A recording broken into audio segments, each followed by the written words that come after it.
So, hello everyone. I am Priyakrushna Mohanty. I am a senior research fellow at the Department of Tourism Studies, Pondicherry University.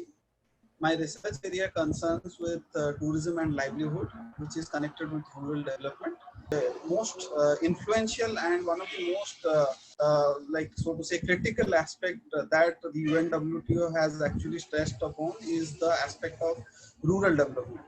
So when we say tourism and rural development, we must understand that how the development continuum, how the step-by-step development has happened in the history, and how tourism has developed in this. Development and tourism development is a two-way path, and fortunately, there are many studies that actually says that tourism has actually gone through the same phases of development that the development continuum. So when we say development continuum, I'm an economist by profession. I will start with the development continuum, like how development has happened since the Second World War. So when we say development, it really concerns, I mean, back then, we won't go till the time of industrial revolution and all. We will start with Second World War. World actually went through a crisis, and economic crisis, and as well as humanitarian crisis also.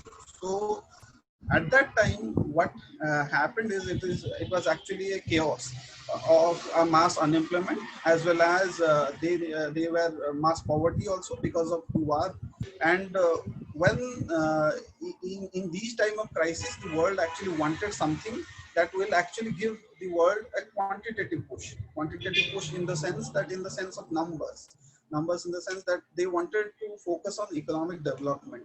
So when they say economic development, so the early economists and early planners, policy planners, what they did is they actually started going for modernization and economic growth. They started building up new industries. They started building up new collaborations. The aspect of employment, not the quality of employment, but the quantity of employment actually was generated during that time. So that was the time during 1950s and 1960s when they actually had started this concept of modernization and economic growth. But then they started this, and up to a point of 1950 to 1970s, they actually did that. But when they progressed, by the time of 1970s, they actually saw that even though development is happening on a growth basis, it is actually not helping the different class of people. So as to say, the developing countries are actually, or developing or underdeveloped countries are actually depending more on developed countries for their income, and henceforth that phase was called as one of the dependency. So there was a huge dependency of the developing and the LDCs, that we call it as least developed countries. They actually depended a lot on the aids that were given by the developed countries, and henceforth that phase was called dependency theory. So obviously, when you see that there is a dependency, so economists and planners, they actually thought that this is the time when we should move from the quantity to quality aspect of it. And this is the time when eco-feminization or environment protection, these are the aspects that actually came during this time, 1970s. So when these 1970s, these aspects came, so many of the new theories actually built up. Simultaneously, after finishing this development concept, I will tell you that how tourism development also have simultaneously gone through that process. So 1970s, the dependency theory came into existence, and people started looking at apart from economic development, environmental protection, as well as eco-feminization, women empowerment, and indigenous culture development. So all these concepts came into light. So by 1970s, when it started, by 1980s, what they saw is only by talking about this concept, it is not going to happen. So they needed something, one approach. The realization was during 1970s, but the implementation of those phases actually started by the 1980s. Alternative ways of development, because they knew by that time that the triple bottom line approach had come into existence at that time. So economic, environment, and socio-cultural aspects of it has gone into the path, but that was a philosophy. When they saw that this is a philosophy, but you cannot go with only philosophy, you have to do something on the ground, and henceforth they started doing, talking something about alternative development, or which was recent. After that, in the WECD meeting, it was actually decided that it will be called as sustainable development. So a development that actually sustains itself, not just for today, but for the future also. So basically, the bottom line was that. And in that process, many of the new phases and many of the new things came into existence. Rural development being a part of that. So it got, the realization of rural development was earlier there also, but the name itself got derived during the 1970s to 1980s period. And henceforth, the sustainable development phase came into existence. But then, so sustainable development phase actually went on to like 1990s, till the time the globalization process was not there. Before that, every economy was an isolated economy. So basically, they were focusing on developing their own national economy, the national GDP. So that integrated system of development was not there, and henceforth they decided that what we will do is we will actually integrate the whole system of economy, or the whole system of cultural assimilation, the whole system of environmental protection. So it's not like if USA is doing, if USA is having a lot of pollution, it doesn't, it's not like it doesn't, influence the pollution of the world. So USA, if it does a lot of pollution, then it hampers the all the other parts of the world also, and henceforth that globalization of the world started into existence, and then people started thinking about something like sustainable livelihoods, so as to say, an integrated system of development in which development was discussed as systems. System means there is input, so every action that you do that has a input, it goes through a process, and then it comes at the output. So this phase of development was called as post development. The main focus was actually developing the whole system of development, and deciding that we have to take every aspect of it. So livelihood is one aspect of it. So sustainable livelihood came into existence.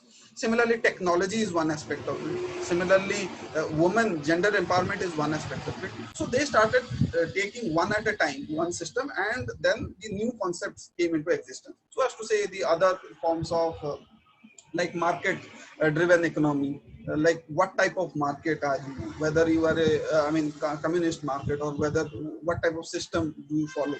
So that integration assimilation process came into existence in the development process.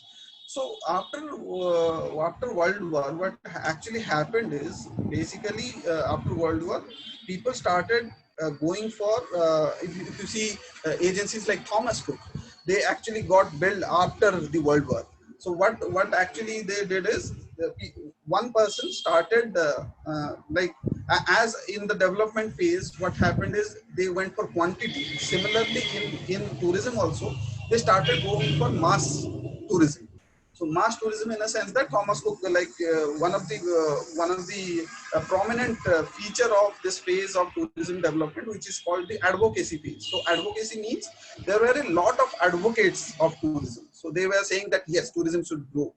So many new companies started during this phase, and basically they started going into mass tours because it was cheap, as well as it was accessible to everybody. And as I said, it was more sort of a quantity in nature.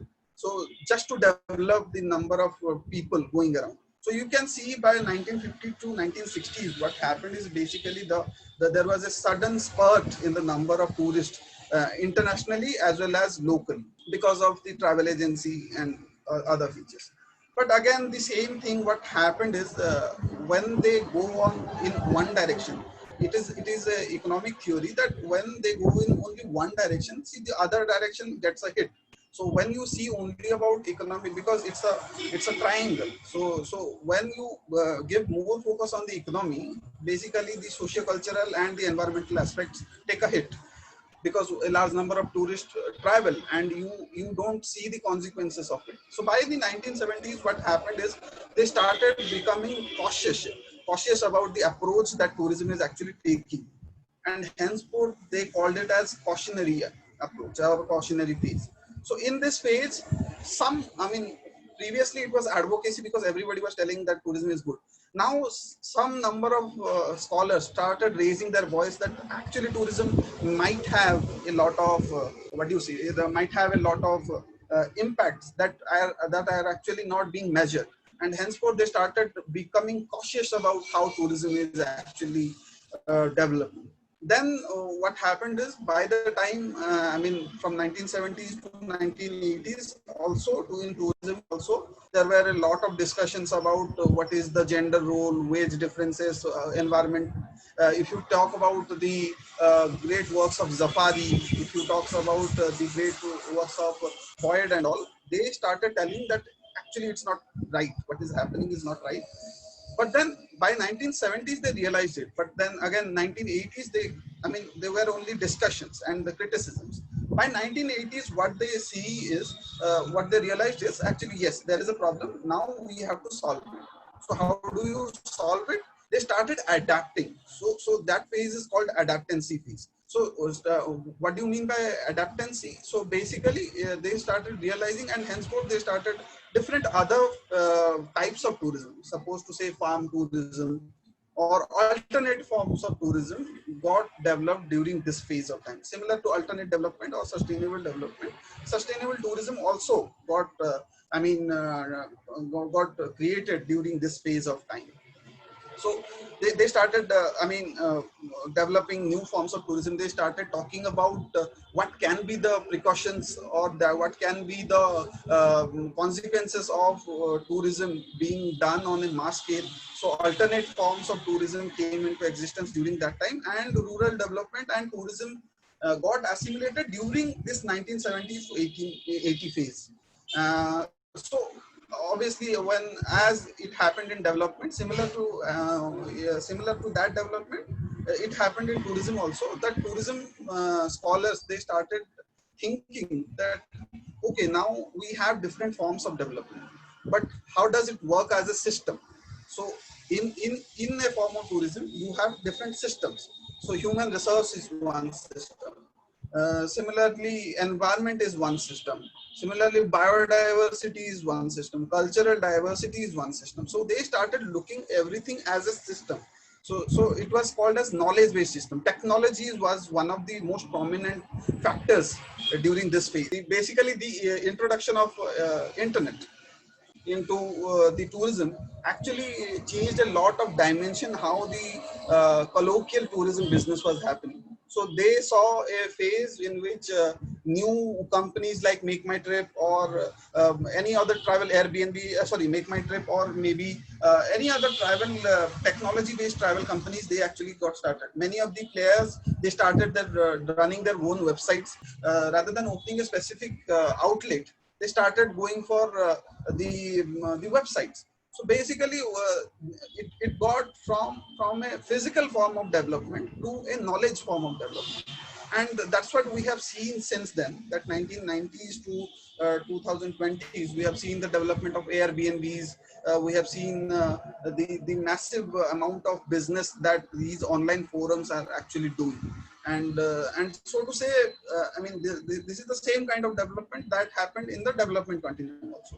So it's not that different between how the general development world has developed as a process, and tourism has also gone in the same way.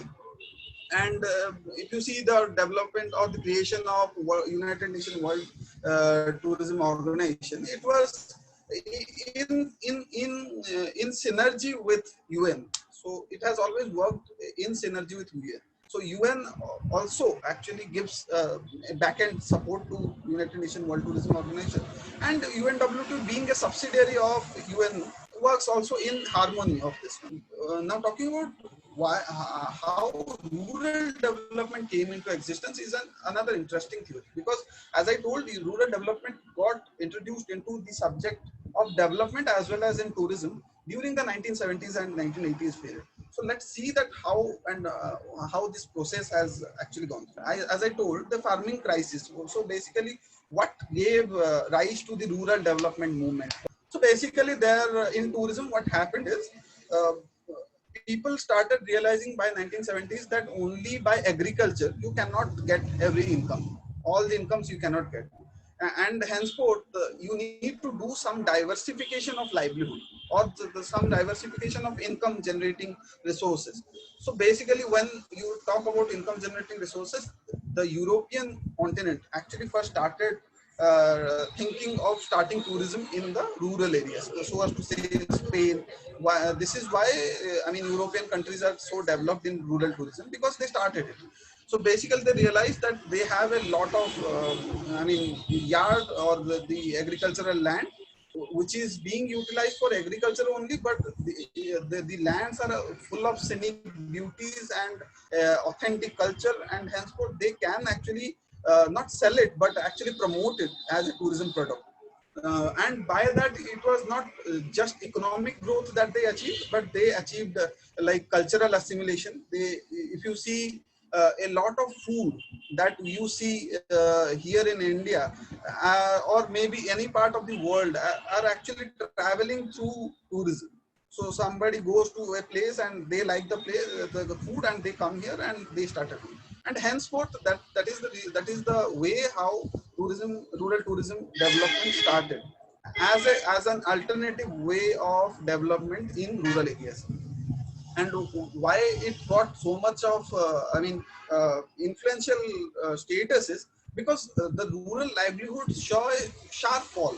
I mean, people who were getting income, obviously when two people do the work and when five people do the work, obviously when five people do the work, the five people each get lesser amount of work when only two people are doing. So the population growth was there. A lot of people came into agriculture. So there was no other way to get income. And henceforth, they started to see a great fall in agriculture income. And henceforth, many of them started shifting to tourism.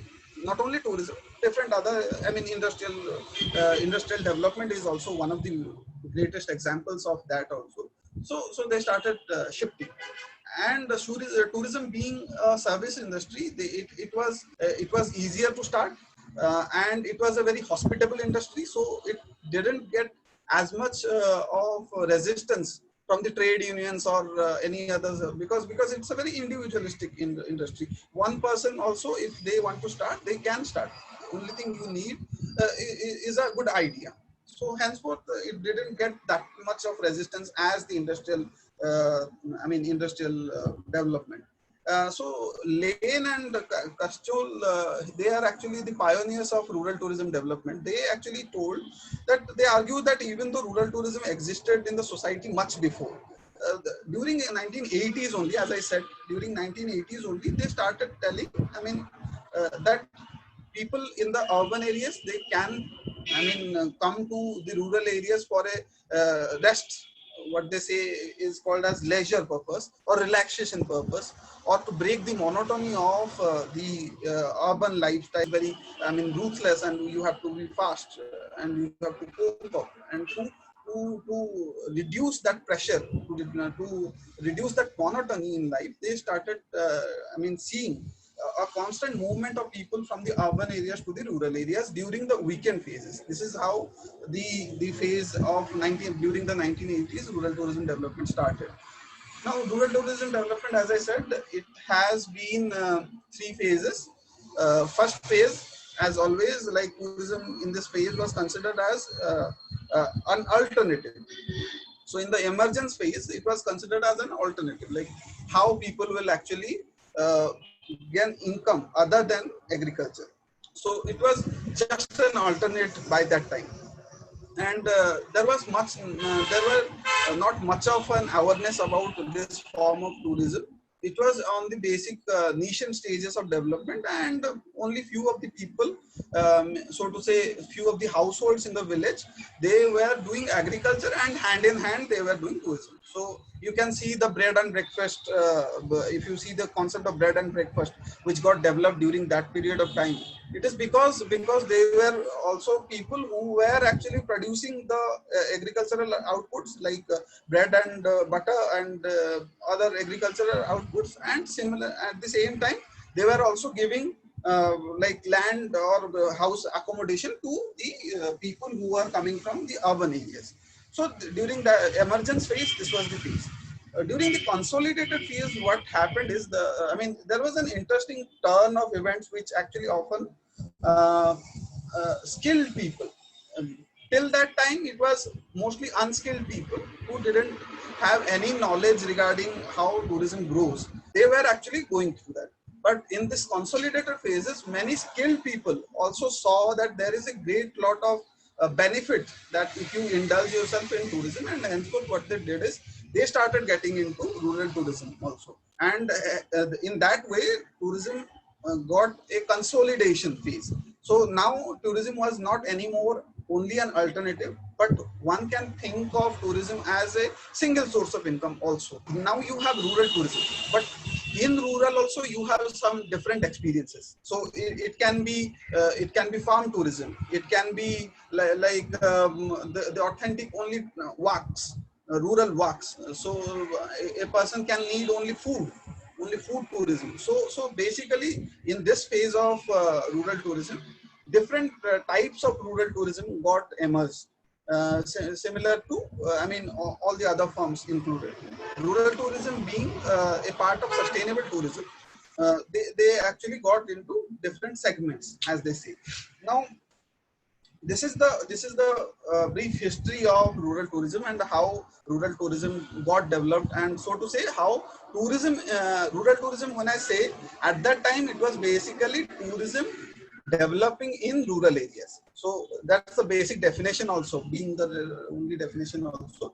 However, there is a different context of what rural is and what tourism is. So when we talk about rural development as a process, we talked about rural tourism development in the rural areas. Now we will see that what this rural development actually means, the rural and development.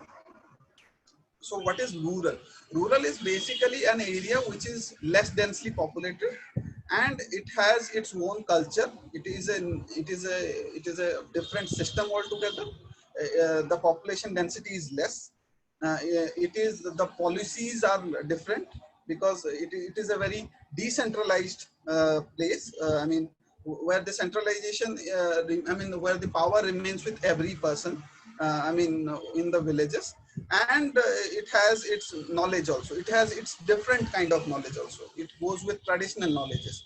It is a different knowledge than what do you say? It is a different knowledge than your local knowledge of like urban areas. So in urban areas, you have technology as knowledge, one of the knowledge piece. In rural areas, the penetration of technology is actually less, and henceforth it is a whole system, new system altogether. So if you see the graph, what I have shown here is like it is a region basically. The administration of the region was to say the governance of the place is very different, and you have knowledge management. And when we say knowledge, the knowledge varies from the urban place. So this is how rural development of rural actually different from the urban, because when we say that urban development, we will see that it is a different setup altogether. When you have to develop an urban setup, maybe the ways that how you develop an urban system is very different. Before 1970s, for both rural and urban, the system was same. So people are thinking that okay, the way we develop urban, same to same, we will develop the rural also. But during 1970s and 80s, they started realizing that no, we cannot actually develop we cannot actually develop rural places similar to urban. And henceforth, the difference started coming. And rural development, if you see rural development, then you got Muhammad Yunus or Aziz. So as to say, in developing parts of the world, they started thinking about the green revolution. So as to say, similar to that, many new initiatives got started in the rural phases, and that is how rural development got started in the rural areas. and development in the rural areas was actually focused. Employability was one of the aspects. So rural employability varies very differently from the urban employability. If you see that rural employability is a system of small parts. It's not a big, it's not something like you can open a big mall in rural areas, because that system doesn't work that way. And similarly, the way how rural people are employed is different from the way the urban population is. But similar to, I mean, in simultaneous to that, what they saw is they actually saw a lot of migration from the rural place to the urban place, which was a cause. I mean, which was a cause what they were okay by that time, because okay, so there were, I mean, similar number of people in rural and in urban areas, so there was a migration, since urban areas were considered to be areas where there is a lot of requirement of labor. So there was a lot of migration.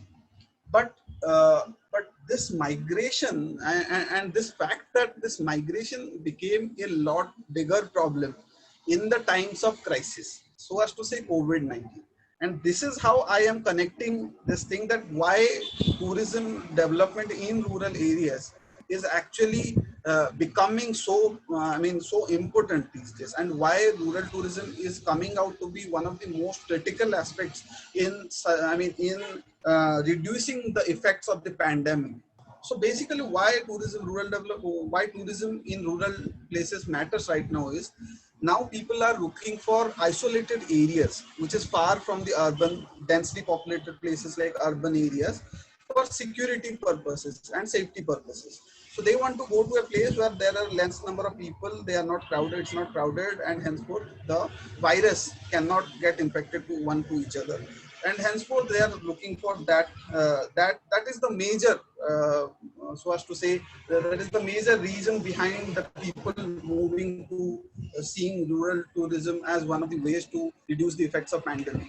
Then there are other things also, like they want to shift the burden from the urban tourism, because tourism in cities constitute almost like 70% of the tourism.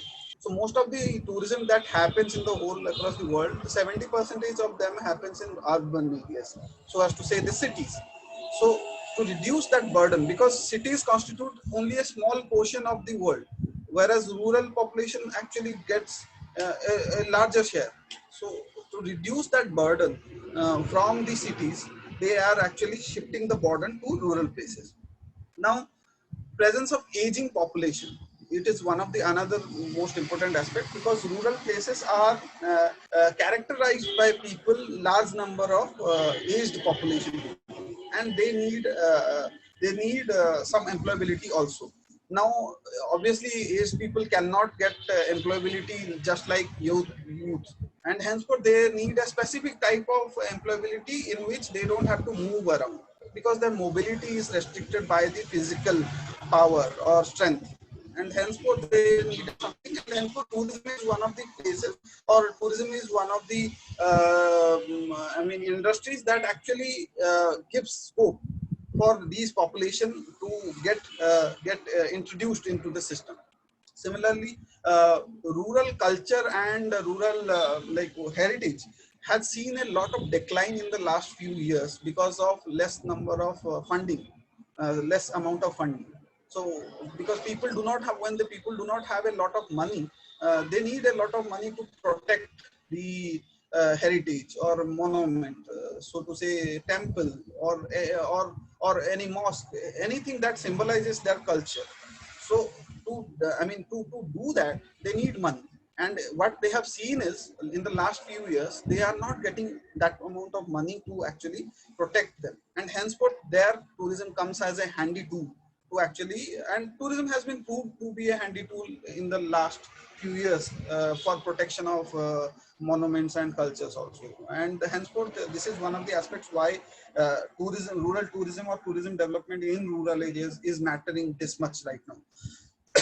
Then also, as I said, that they want to reduce the migration, because there was a time when the migration was happening, but they were not bothering so much about it, because obvious thing was people will move to urban areas, because I mean this one. But now urban areas is full of, you have seen the massive destruction that happened due to the during the lockdown, when the migrant laborers actually returned to their homes, and they got infected, and this was one of the most important or major reasons of getting so much of infection, I mean a higher infection rate in our country. So during this pandemic, this migration of laborers was one of the aspects of it. And then people started thinking that how come, and this is one of the aspects on which I am writing a paper also, that why people, when they are migrating, if they are employed in their place also, had they been employed in their place, they wouldn't have to go out and walk on barefoot for like thousands of kilometers and come back to them, I mean come back to their houses. And henceforth, to reduce the migration, uh, tourism is one of the ways how, if you start tourism in rural areas, obviously they will get, it is one of the sectors that actually generates the highest number of employment opportunities. And henceforth, when you start it in rural areas, basically what you do is you actually get a lot of employment opportunities for the rural mass. And henceforth, the migration, it won't stop, but it will definitely reduce the pressure on the rural youth to go out, you know. Similarly, to provide authentic and unexplored experiences. Gone are the days when people wanted to go for the same beach, sun, sea, and sand. I mean, these are the days when people are looking for some authentic experiences, some unexplored experiences, or to see some unexplored destinations. And in this way, rural places or rural systems are actually one of the places or geographical areas that have been unexplored by many of the people.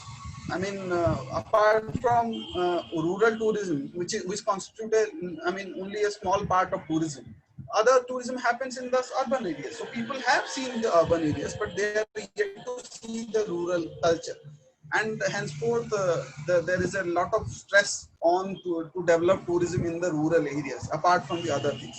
And on an overall basis, to increase the sustainability, to improve the sustainability aspect of it. So obviously, when you go for one-handed development, like if you put a lot of burden on the cities, so obviously this is one directional development which is not sustainable. Rather than that, we have to distribute it to different parts of the, I mean, nooks and corners of this one. So as to say, the alternate development was to say. So this, in this way, we are actually promoting sustainability by developing tourism in rural areas. And henceforth, this is one of the most important aspects. So COVID-19 being one of the most, I mean, biggest pandemics of in the history of the world, it actually shows you things. It actually shows you the reasons why people should actually start tourism in rural areas. I mean, safety, security being the major reason, but then the other reasons that I discussed. And henceforth, why rural development and why tourism is getting so much of tourism in rural areas is getting so much of stress in this World Tourism Day. Similarly, so what do we do is we will see that how tourism and rural develop. I mean, tourism and rural development. What are the new emerging issues? What we discussed right now is like I gave you the introduction of the past, like how rural development and rural tourism development happened. I told you what is happening in present, like how what are the ways. I mean, why rural tourism development is getting so much of stress these days. Now we will see that what are the emerging areas, the future of it. So as to say that what are the emerging areas that are actually getting a lot of concern when we actually develop tourism in rural areas. Because as I said, tourism development in rural areas, it's a whole new system, and henceforth you cannot go with the ways how you develop the cities. So you have to have a different mechanism how you develop tourism in the rural area. So let us discuss about something related to the emerging issues. So as I told, rural development constitutes of three things, basically three things, the triple bottom line approach. It has social development, economic development, and environmental development. I won't go into detail about that one because we have discussed it. But what is the development that is happening in tourism is actually the major thrust areas. So as to say thrust areas. So first of all is attractions and amenities. Cities you can develop an attraction right in the middle of the city and not bother about it. Like, it will go on its own. But when you develop a tourism place inside a village, the attraction, it actually gets a lot of challenges. It comes with a lot of challenges because we till now haven't formalized the process of development of attractions inside a village. So you cannot do that also because the system itself has a nature that it can ruin itself if you don't plan it accordingly. So this is one of the important issues that is emerging these days. Safety and security being another issue. Like, as I told that rural areas are actually virgin lands. It has not been unexplored, but that comes up with a lot of responsibility because it's unexplored, sort of an authentic setup. It's very different from the city in city tourism. And when people uh, start coming to a place in large number without caring for sustainability issue, so there we see effects like demonstration effects. There we see effects like what is happening in Goa or Uti. So we have to see that it is a matter of security of both the tourists as well as the stakeholders of the villages also. The community members, the community development agencies, everything, every person or every agency has to take care that the safety and security of all stakeholders is a major thrust area. Then you have something called as notification. Notification in the sense that how do you know that tourism is getting developed? I mean, promotion being one of the aspects of it. Like people are still thinking about tourism in rural areas as a new area. I mean, it is getting developed, true, but you don't see a lot of wine tourists tourists going to wine tourism destinations, or tourism going for agro tourism destinations. Being and India being one of the biggest states to depend on agriculture for its economy, still agro tourism is a very new concept in India, and henceforth the promotion aspects of it is one of the major thing. And henceforth we have to deal with the notification, like how do you notify people that it is actually getting developed, and how do you make confidence in their mind that tourism is actually getting so that is one of the areas where I mean a lot of thrust is coming, uh, and many scholars are doing their part. And if you see journals like Journal of Sustainable Tourism or maybe Journal of Ecotourism, what are the key areas that are actually getting the focus uh, in this times of pandemic? What are the key areas, or even post COVID-19? What are the areas that will actually have a lot of major impact on tourism development in rural areas? So one is unemployed youth. Yes, rural places are characterized by a higher number of unemployment in terms of the youth. And youth, as we know, that they are dividends. Demographic dividends that we call them. But that dividend can also become devastation if we do not provide employment to those youth. And henceforth, tourism development in rural areas will actually open up a lot of, or solve a lot of problems pertaining to unemployed youth. Then you have something called as women empowerment. Rural areas are areas that actually has seen a lot of involvement of women in the economic income generating activities. But yet yet their formal introduction to the workforce remains as a very huge question mark. And henceforth, in that way, women empowerment in rural areas through tourism will be one of the thrust or key areas that we are looking at. We will look at decent and fair jobs. Till now, it is majorly an informal sector in rural areas. The employment is majorly informal, and henceforth we don't have a fair workplace, or we don't have any policies regarding how the workplace is developed, and henceforth we don't know that what kind of workplace they are actually working. And this is what we are looking at, that after post COVID-19, we will look at, when we are dealing with tourism we are developing tourism in rural areas, we will actually look at decent and fair jobs and workplaces also. Then access to technology. This is one of the aspects that I personally have my inhibitions with, but at the same time it is required. So now the introduction of technology, because tourism is a system that cannot run on its own. It needs the elements that can promote it, and technology being one of the most important of it.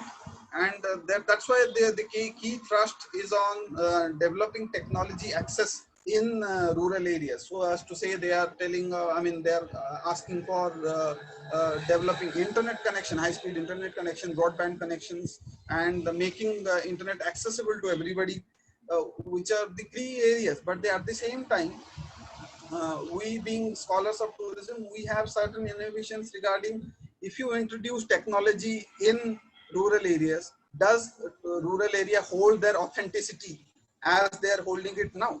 When you connect them to the global, does that ethnic part of it say the same? Does the indigenous culture or indigenous people take it the same way, or do they need it at least? First, the question is, do they need it or not? So access of technology, but however, UNWTO has given stress on this aspect, and we certainly believe that they will think about this aspect. But then, as I told, that it is a weapon that we have to, we have to use with a lot of precautions, and we have to be very cautious regarding how we are dealing with indigenous and ethnic cultures, and the whole system itself, as I said, it's a very virgin system. Then we have something called as traditional knowledge. As I told, that knowledge based, the rural area knowledge is a very different set of knowledges. So they have traditional knowledges more so than the technological knowledge or expertise that they have.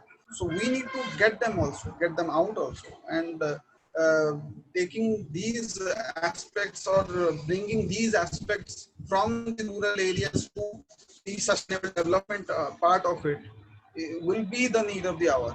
As I told, you cannot develop rural areas as cities, and henceforth you have to give respect to the ways how rural people actually develop their place, how they visualize the development process, and not the forced development ways that we actually enforce on them. And henceforth, that will be one of the major issues that we have to deal with. Entrepreneurship in the sense that rural areas, as I told, it's a pocket system of development, and there are small pockets of entrepreneurship. You don't see a big huge industry, but at the same time you see small businesses that are beautiful system of economy that runs on its own. And henceforth, rural entrepreneurship will be one of the aspects that they will definitely focus, which will be in the radar of focus in post COVID-19. Education and skill development. Do they have the skills? Do they have the training? Do they have the pertinent qualification to do the work? So making these education, the colleges, or maybe the educational institutions and skill development institutions reach the rural areas will be one of the key areas. So you can see a great lot of connection between what I told in the earlier framework regarding cooking. So I believe United Nations have taken a lot of aspects of it. It's a completely great move towards the development, sustainable development of the tourism system as a whole. And we believe that tourism must grow in the rural areas, but with a lot of precautions, and in a very conditioned way, in a very smooth way. It should not something that is being enforced upon them, that you take it as it is. It is something they should welcome from their womb. They are not innovations, but these are the cautious notes that we will actually try to put to the government or the agencies that are actually devising the development policies, right? So with this, I believe, definitely tourism in rural areas is going to be a great success if all these aspects are taken care of. I have attached all these things that I have referred in this reference section. One may take a note of all these things, I mean, your resources, and download it, or maybe I can provide you that if you need it. And this can be distributed also. All in all, let's hope that post COVID-19 rural areas see a good amount of tourists into the, into the rural tourism places, and sustainability being the major threshold of it. So with that, I will stop here. Thank you for inviting me to talk on this issue. And it's a long talk, but I hope I made some sense there. So thank you. Yeah.